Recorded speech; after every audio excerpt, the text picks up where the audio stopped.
natin sa Panginoon. Mm. Yung concentration natin, yung mindset natin, yung heart natin, na focus lang tayo sa Panginoon doon. And then we start praying. And then when we start praying, we should always recognize, kasi sabi ni Jesus Christ, sabi niya, our Father who art in heaven. So, when we start praying, we should always recognize our Father who art in heaven. So, our Father, the Creator of heavens and earth. When you mention the Creator of heavens and earth, the devil has no claim. Because remember, the devil is claiming as his father, but father of lies. Mm. So when you start praying that, Father, thank you so much, the devil, oh, ako yan, that's me. See, look at that. You give the devil a foothold to steal those prayers. But binibigyan natin siya ng pagkakataon na nakawin niya yung Word of God sa puso ng mga tao. So, hindi lang yan na sinasabi nga, ganito ka magdasal na our Father, what you have to hold me. Yan ay guide sa atin na when you start praying, you have to mention the Father, Creator of heavens and earth. Because when you mention the Creator of heavens and earth, the devil has no claim at all. Has no claim at all. The devil cannot say, oh, ako yan, that's me. No. So, from that moment, since you mentioned directly, you address to our God Almighty directly the prayer, then the Lord will act. Because our God is God of kindness, justice, and righteousness. Which is, I mentioned ko kay Pastor kanina na gumagawa ako ng series, ng 3 series yan. Our God is exercising kindness, justice, and righteousness. So mean to say, our God is full of mercy, Merciful, kindness, everything like that. love. When you pray, He will give you. He will answer your prayer. But remember, when you disobey God, when you don't follow God, there is justice to all of us. And when people committing sin against God, tapos mag-repent ka, it doesn't, hindi pwedeng walang consequences. We must face the consequences in every act that we are committing against God. There's a consequences. Even King David, hindi siya nakalusot sa parusa ng Consequence. Panginoon. Kita mo yung sarili ni Absalom, patayin pa siya, tapos yung asawa niya, sinipingan pa niya ang anak. In a very broad light na alam ng sambayanan. So that's the consequences. And yan kaya our God is God of kindness, justice, and righteousness. So may ano ko niyan nga tatlong Justice. series. Tatlong Justice. series yan. So therefore, paano maging effective May consequence. disciples? Parang paano ba natin we should, kung maalala natin how important Joshua remind us that we should meditate His words day and night. Read the Bible day and night because the Word of God is alive. So, diba, Joshua, back to basic tayo. Keep this book of the law always on your lips. Meditate on it, Lord. Meditate on it day and night so that you may be careful to do everything written and then you become prosperous and successful. So, kung isa-isahin mo yan, keep this book of the law always on your lips. Therefore, kailangan pala natin magbasa tayo palagi ng Bible. Amen. Tama, Diba? tama. And hindi lang pagbasa doon. Keep this book of the law always in your lips. Meditate on it. So meditating His words para tayo, parang nandoon na tayo. Sinasalin mo yung sarili natin. Nagme-meditate tayo na parang ina-absorb natin sa sarili natin. Imagine. Then, when we pray, kaya meditate and day and night so that you may be careful to do everything written in. Then, you become prosperous and successful. Yung prosperous na kasi yan, prosperous and successful. You become prosperous of your preaching, sharing. You can become prosperous of your praying someone to heal. Kasama na yan. Hindi lang prosperous kasi pag you become prosperous, successful, maging yato ako, mayaman ako, magkakapera ako. Hindi ganon. Yung successful na yan, success of your intention to disciple all nation. Success of your intention to pray the sick and heal them. Yan ang pinaka-importante talaga. Napaka-importante. So, now the question is, are we reading the Bible day and night? Amen. Are we meditating His Word day and night? Yes. Because the principle is like this. Ganito kasi, ako kasi, kung kumakain, if I'm eating 3 times a day, I should read the Bible 3 times a day and meditate His words. Diba? Paano mo kung kumain ka ng 3 beses yung araw, tapos magbasa ka isa lang? Nakabasa ka lang ng isa, isipin mo, kasi nagbasa naman ko kasi may ginawa kong preaching sa Bible study. No. Pag gumagawa ka ng preaching, hindi yan para sa, kumbaga iniisip mo yan para sa, ang lagi mong para po sa lang, ito ko, empty ka pa rin. Hindi pag sabihin na nagbabasa ka, nag-study ka ng Bible dahil may puno ka na kasi naggawa ka ng study. No, empty ka pa rin. Kasi yung mind mo, yung heart mo is intention to preach to the people. Yung laman na yan. Pero ang ibig ko sabihin, meditating His Word, reading the Bible, yung sarili mo ba? Nagbasa ako kasi para to sa sarili ko. Pinipreach na ng Bible na to. Nagbasa ako kasi para sa sarili ko. Hindi para sa iba. Yung para sa sarili din ba, na between you and God. Iba man yung maggawa ka ng pang preaching, mag-study ka po to preach. So iba yan siya. So ganun yun. Kaya may sometimes na ma-overlook natin yung mga preacher na minsan mag-fall down, ma-tempt. Kasi hindi sila strong enough to stand firm in the faith because they don't wear the armor of God, which is the Word of God. The shield. So yan ang natin yung kailangan. We must be effective as a preacher. And first, the most important thing is make sure that your life, your attitude towards others be an inspiration to others. Kasi that's how they told Jesus Christ. Kahit sipain mo, duraan mo si Jesus Christ, kahit murahin mo, hindi yun magsasalita. Instead, full of love. Amen. Ganun yun. Kaya pa natin yun. So, hindi, di ba, kung wala kung di pa natin nadip yung naanas na, kumbaga sa Bisaya, nasalong na ito itong kalalong, hindi na ito makaya. Hindi na ito makaya. That's why we need more Word of God in our lives. Yes. We need more to be strong and to share others. Benefited. Even me, I'm always crying that, Lord, forgive me. Lord, use me. Lord, strengthen me.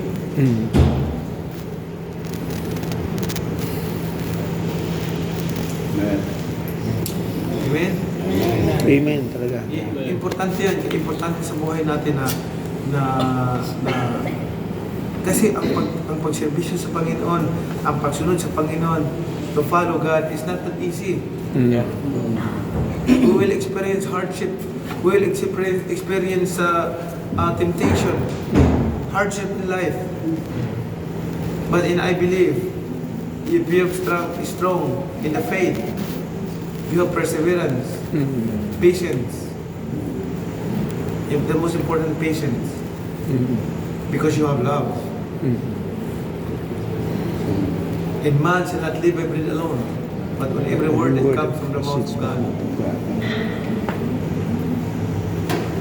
Because our God is God of kindness, justice, and righteousness.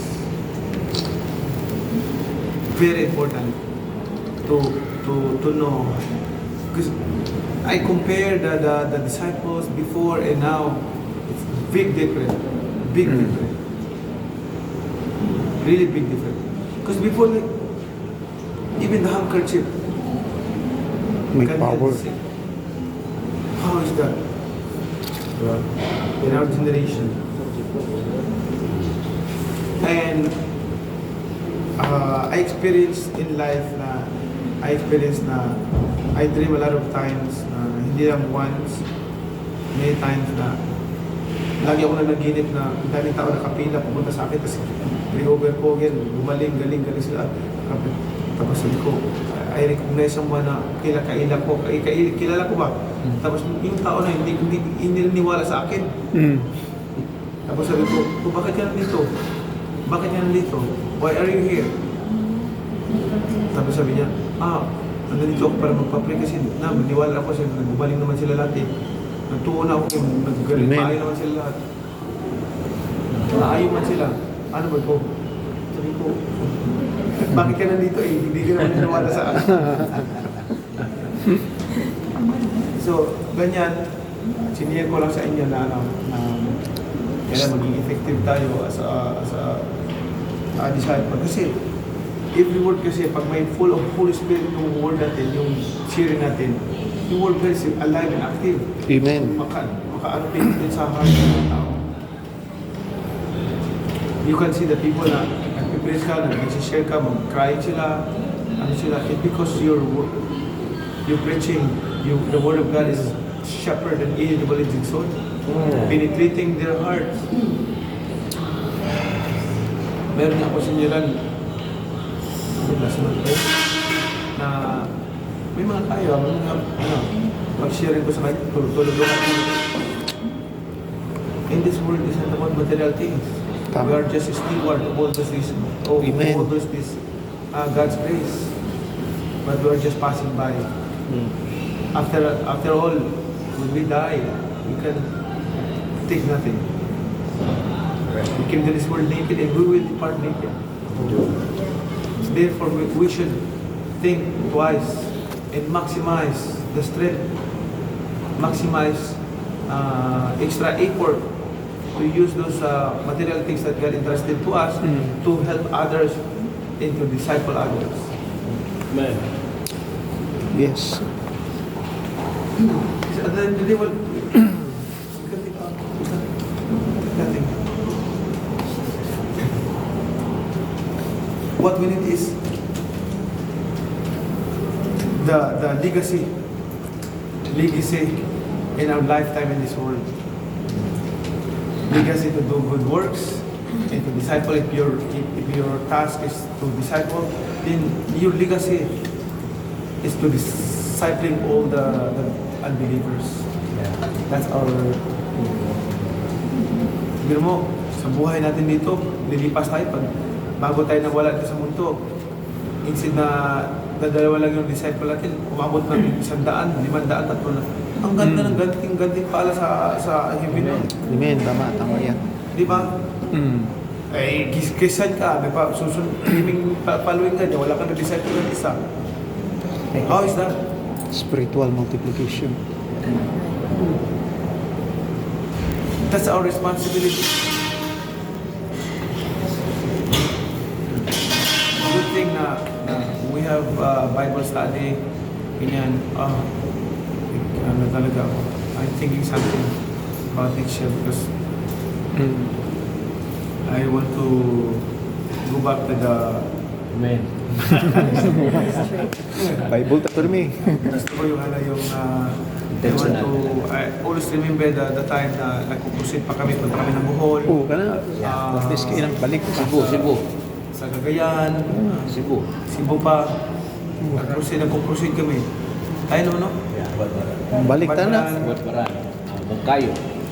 So, parang, ano ba? We shall return. We shall return. Return of the comeback. We shall return. Mag-ano mo na ako kasi. Balik na na. Sir, can I ask question?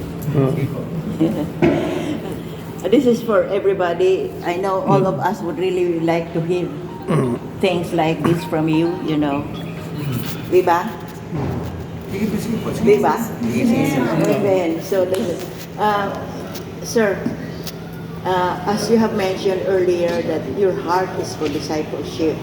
And as I understand it, you want the church to be a church of disciples. Okay? So there's a question, another question. Now that we are here and you are trying to emphasize to all of us that we have to become a disciple to disciple others, there's a question in my mind that as the founder and CEO of the Word for Everyone, I'd like to ask what other things you want to see in 5 years or 10 years time in the church. I want to see the church is doing in every Sunday makikita ko ang dami pong pamakante. Okay. Di ba? We built a church because of my faith na mapupuno pa yan kung Okay. kulang pa. Mhm. So kung makikita natin, we need more extra effort. No, for the glory of God, Yeah. not for the glory of anybody. Yeah. Because we are just a servant of God. So, ganun sana, ano natin, Thank you. maging trabaho natin, kapil Yes. natin. Yeah, thank you so much. That's also what I think kasi pag bago mawala ang buhay natin, bago magkukunin ng Panginoon ang buhay natin dito sa mundo, kumbaga yung 10 bags of gold, yan, di ba? 1 bag of gold, Talents. 5 bags of gold, ganyan, di ba? Mm-mm. So, pag nawala yung buhay mo dito sa mundo, yun ba na-transform na life mo because of your preaching in parang being inspiration to them, di ba? May 100 ka, 1,000, o ganyan, di ba? so what you have in mind is expansion and multiplication of members. So The reason why there is the name of the church is Bible, the Word for Everyone, because that's the conviction from the Holy Spirit that people should know the Word of God, should have the Word of God. Because when you read the Bible, the Word of God is our armor. Yeah. Armor. Mm. The Word of God is alive, active, sharper than any double-edged sword. Hait pa daw sa sundang. Yeah. Oh. Espada ng Hait pa sa espada nga goy hait. Goy hait. So, kung isipin mo, talagang Word of God, kaya the Word for Everyone. The Word for Everyone, kailangan i-preach natin, i-encourage natin sila na magbasa ng Bible. Because right now, kung hindi natin idibot ang ating sarili, kasi ang mundo kasi talagang try to grab us. Believe me, kasi technology-wise, high-tech na lahat, information, Wala everything like that. information. We should Entertaining information. Artificial. have more time to read the Bible. Para hindi talaga tayo maligaw. Yeah. Kasi yun yung wala pa masyadong maraming distraction, marami na naliligaw eh. Ano pa kaya ngayon marami ng distraction, maraming maliligaw. Alright. So, kailangan basa talaga ng Bible. Only God can give us wisdom, knowledge and understanding to understand His words through the Holy Spirit. Amen.